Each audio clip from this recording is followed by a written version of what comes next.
What's up, Flannelverse? Neil Orfield here, founder of the Flannelverse. Anybody new here, if you don't know me, I'm obsessed with fantasy sports, and I've had some success at it, particularly in DFS, where I've won the Millie Maker. And if you take away the Millie Maker, I'm still up hundreds of thousands of dollars with a dozen wins of $90,000 or more. My past wins have all been either hand builds or using an optimizer, but it's been a couple of years now since I've had a really huge win in DFS, and I want to change that. So this year, I am upping my game. I'm using Run the Sims. Most of the best players in the game are using a sim product of some sort. I don't think you need to. I think that you can still win by hand building or with an optimizer, but I'm always an advocate of using the best tools available. The work has been done for us at Run the Sim. Some of the best players on the planet created this product, and now we can just use their work to make the lineups that work for us. If you want to check out Run the Sims, you can use promo code Neil to get 10% off your first payment, and I'd highly recommend it. I'll be running the Sims here today to show you how I'm going to use the tool to try to win big today. By the way, if you could like the video and subscribe to the page, would really appreciate it. I'm trying to get to 6,000 subscribers by the end of the NFL season, so I could really use all the support I can get. All right, so on the first page here, one of the things that sets Run the Sims apart from other Sims product is it's extremely customizable, and that's really important to me. That's part of the reason that I haven't really gotten into Sims the past couple of years, because I found it's pretty tough to change things in a way where I get to the player exposures that I want. It's hard to kind of bully the Sims, to borrow a phrase from Pete Overzet. So I like Run the Sims because it allows me to adjust things to get to the players that I like. I do that here, so you can click into the different games and make changes to the games themselves. You can change the amount of points you expect a team to score, the pace they're going to play at, or you can just change individual players, change the rushing market share, touchdown market share, whatever for individual players, and that will get you to different players in your exposures. The way Run the Sims works, they're going to do play-by-play sims. So they're going to simulate an entire game based on these inputs. So you can change the way they simulate the game with different inputs. Of course, they're going to simulate it 10,000 times or however many you set it to. But then after that, they're also going to simulate the contest with lineups that you have in your field. It's a pretty cool way to do things, and it's, like I said, extremely customizable. But for my first run, I like to run it without changing anything in the games. I kind of want to see what it's going to spit out on its own, so that I know what I need to change to get to the players that I want in my lineups. So for my first run, I'm not going to change anything in the on the teams themselves. I'm going to change the settings to fit what I'm trying to do. So I'm going to change the number of lineups to 10,000. So it's going to create 10,000 lineups for me to sim against each other. I'm going to change the size of the contest field to 15,000. That's the largest you can set it at. I play contests that, of course, have hundreds of thousands of people in them, entrants in them. But this is the close enough so that you're going to get the type of contest that we are playing in here. And the number of simulations I'm going to set to 10,000. And by the way, the contest that I'm playing today is the No Sweat contest on FanDuel. It's a $5 entry, but any entry you put in that doesn't cash, you get your money back. So pretty cool day one contest on FanDuel. That's what I plan on playing here. So for that contest, I'm going to use the top heavy payout structure. I'm not going to change anything in these lineup settings or force stacks. The reason is we're using Sims here. So for an optimizer, I would put in a bunch of settings to try to get my lineups to look the way I want them to, but the Sims are going to do that for you. They're going to, if double stacks is the best possible lineup, the Sims are going to show that. So I don't need to tell it to do stacking. I want it to give me double stacks when it makes sense. I want it to give me single stacks when it makes sense. No stacks make sometimes if that is what makes sense.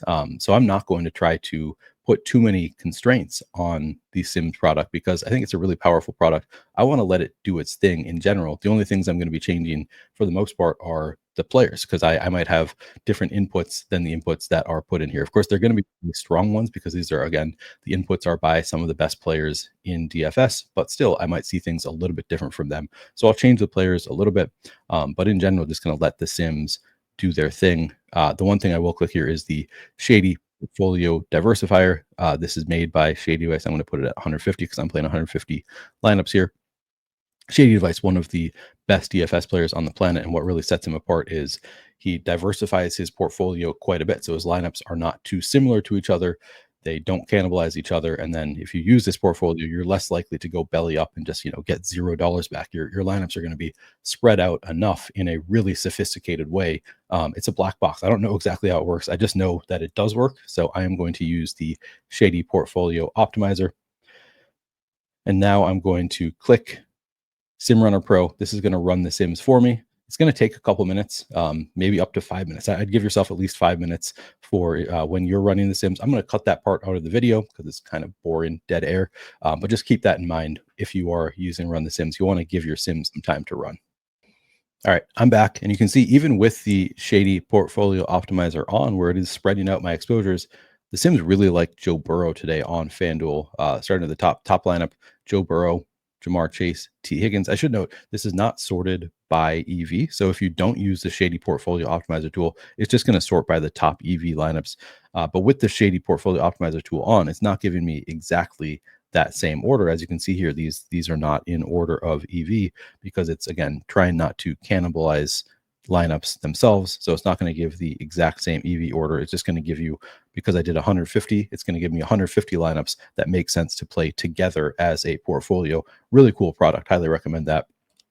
So this is not in the exact order of EV, but you can see some of the top EV lineups are at the top here. We have Joe Burrow double stack with Jamar Chase and T. Higgins. We have a Jerome Ford bring back for that one. We've also got Cade Otton and Emeka Egbuka, so a little bit of a team stack for the Bucks. Jonathan Taylor in there, Kenneth Walker. Second lineup again has Burrow with Higgins and Chase, but then it doesn't have any other overlap as far as I can tell. So still pretty different despite having the same double stack. Third lineup, same thing, Higgins, Chase. Different almost everywhere else. This one does have Jalen Warren overlapping. Now we have another Jerome Ford. So he's in two of the three, but Jalen Warren's not in both. Kind of interesting to see the way that it spreads things out, but very cool seeing what they have here. Now, there are a couple things you can do here. So I spit out 10,000 lineups. I can see here, I could scroll down. There are 10,000 lineups here sorted by EV. If you scroll all the way down, you're going to get into some that are negative EV lineups, but of course, we're not going to want to play those. We have the positive EV lineups at the top here. So those are the ones that I am going to look at. I only want the top 50. Those are the ones I'm going to be playing on FanDuel. So I want to look at those particularly. So you go up here to lineups. I'm going to change this from 10,000 to 150. Now we're sorted down to the 150 lineups that I want to play. A couple players that I want to look at because I want to make some changes to get to the players that I want. Christian McCaffrey being one of them. I think he is likely to play today. We don't know for sure at this point, but I want to see how much I'm getting of Christian McCaffrey. All right, so I'm getting a fair amount. You can see the lineups that have numbers next to them under shady order. These are the ones that made it into the top 150. You can see there's a bunch more here, but those are the ones not in the top 150. So you can get an idea of how much you are getting to of various players. So there's Christian McCaffrey. I'm kind of intrigued by the Jaguars running backs. I think they just have a great matchup. People don't want to play them because they are potentially in a three-headed committee there. We don't know that for sure, though. So I'm going to lean into the uncertainty today and play a little bit of the Jaguars running backs. You can see I didn't get a single share of Travis Etienne in the top 150. Tank Bigsby, I got 2. Again, you can see the numbers, the lineups that are in the top 150 are over here in this column if they have numbers in them. And then I want to see how much Trevor Lawrence I have also. All right, some Trevor Lawrence, not like a huge number. I'll look at Brian Thomas Jr. and Travis Hunter also. BTJ, I'm getting a fair amount of BTJ.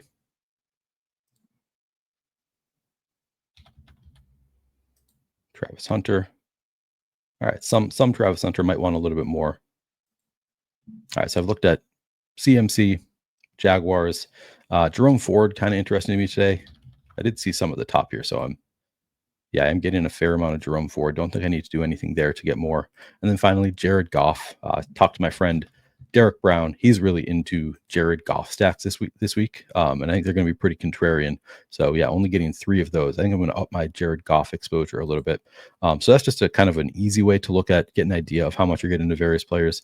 If you want to see your full exposures, and I'm gonna do that now, you can download this CSV.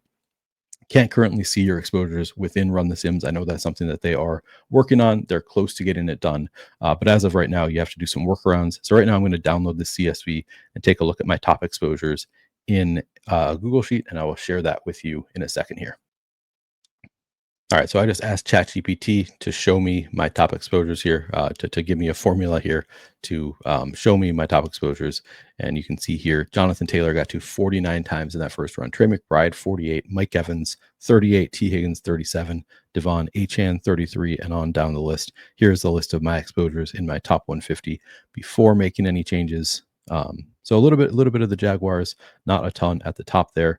Top running back is Jonathan Taylor. Top tight end, Trey McBride. Top wide receiver, Mike Evans. Um, Kind of a nice list of players. Where's my top quarterback? You can see my quarterback exposures are pretty spread out. My top is Joe Burrow with 24 in 150. So quarterback's generally going to be more spread out with using a portfolio optimizer. That doesn't really surprise me. Got 20 of Baker Mayfield. Interesting to see what is in there. But again, I'm going to go back now and I'm going to run the Sims again after making some changes. I will note I'm only going to run the Sims one more time due to some time constraints. Normally, for me, I would like to run the Sims, 5 times, however many times it takes to get to the exposures that I want, the lineups that I want. There's no limit to the number of times that I think you should run the Sims to get to the number you want. Here again, I'm only going to run it twice because of time constraints, but I'd recommend running them as many times as you need to get to lineups that you want to play that still grade out well in the Sims. Of course, as you make adjustments to the projections, the Sims are also going to look different. So it's not going to be, they're not going to be graded against their initial projections. They're going to be graded against the projections as you change them. So keep that in mind. If you make drastic changes, you're not going to get lineups that necessarily graded out as well in the initial Sims with the inputs that the Run the Sims guys put in, but they'll grade out well based on your inputs at that point. So anyway, I'm going to make a couple changes here and then run the Sims one more time. But if I were going to do this, if I had more time, I would run the Sims probably a handful more than I'm going to here. So I'm going to go to the Inputs tab and make a couple changes.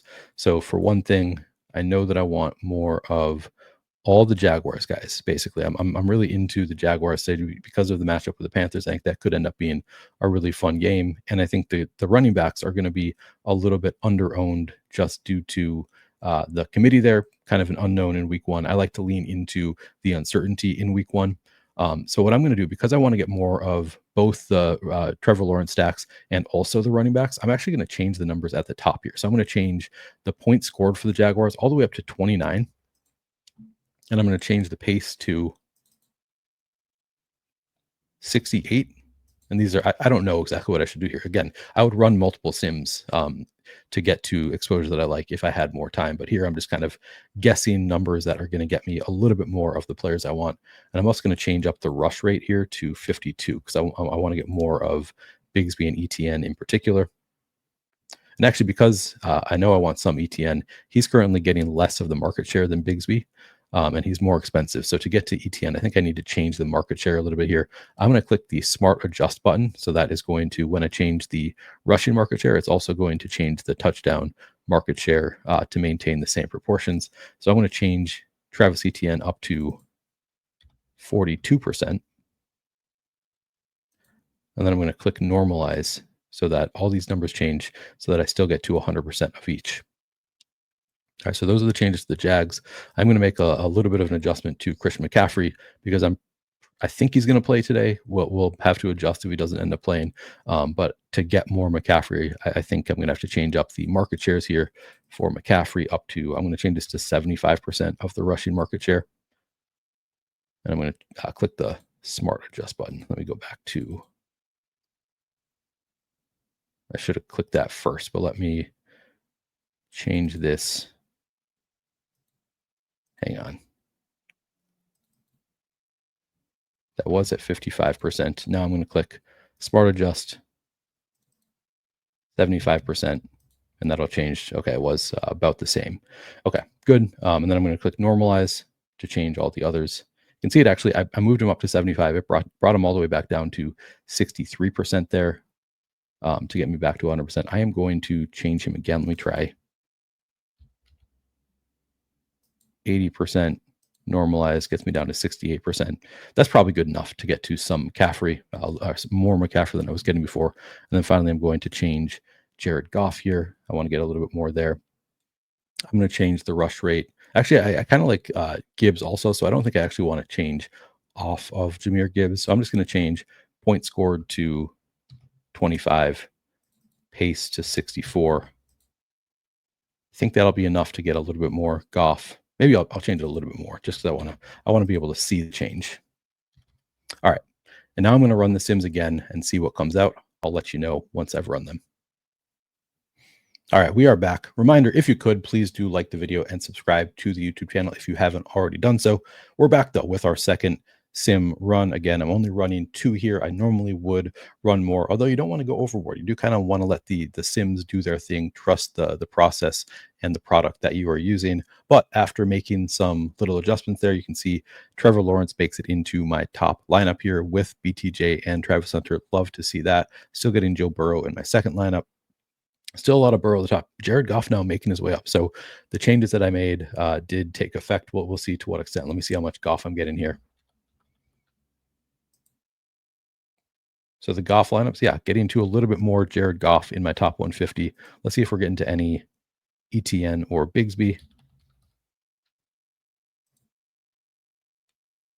There we go, we're up to 5 ETN. So the changes did work. We got a little bit more ETN. Hopefully I didn't take away my Bigsby by doing so, by increasing my ETN shares. Still getting to some Bigsby. So love to see that. Things are working out the way I was hoping they would. But again, if they didn't, I would just do another run, adjust and adjust until I get to exposures that I'm happy with. So far, things are looking pretty good. Pretty happy with the way things turned out in my second run. Get into a bit of Goff. And then finally, Christian McCaffrey. I want to see how much I got there.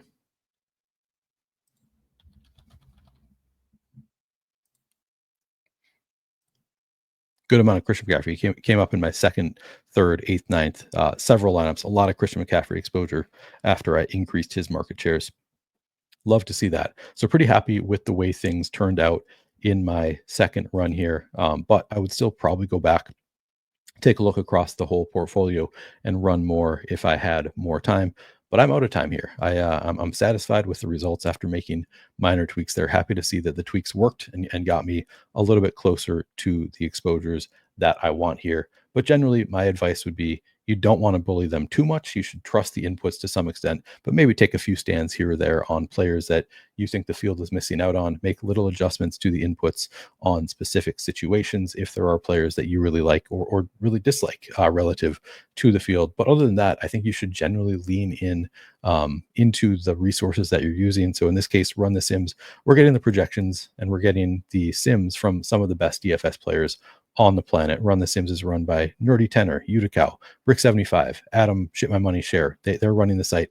I trust their judgment. So in general, I'm going to lean into what they are giving me. And then, of course, using the Shady Portfolio Optimizer is the thing that I would definitely recommend as well if you are willing to pay for that option. Again, you can use promo code Neil to get 10% off your first payment, whichever option you choose. I'm using the one with all the bells and whistles, the Sim Runner Pro. But they have other options as well. You can get access to Utica's projections and a classic optimizer for a lot less money. So check out those products, find what works for you, and I would recommend checking it out. Again, let's win some money week 1. Good luck, everybody. And please do like and subscribe.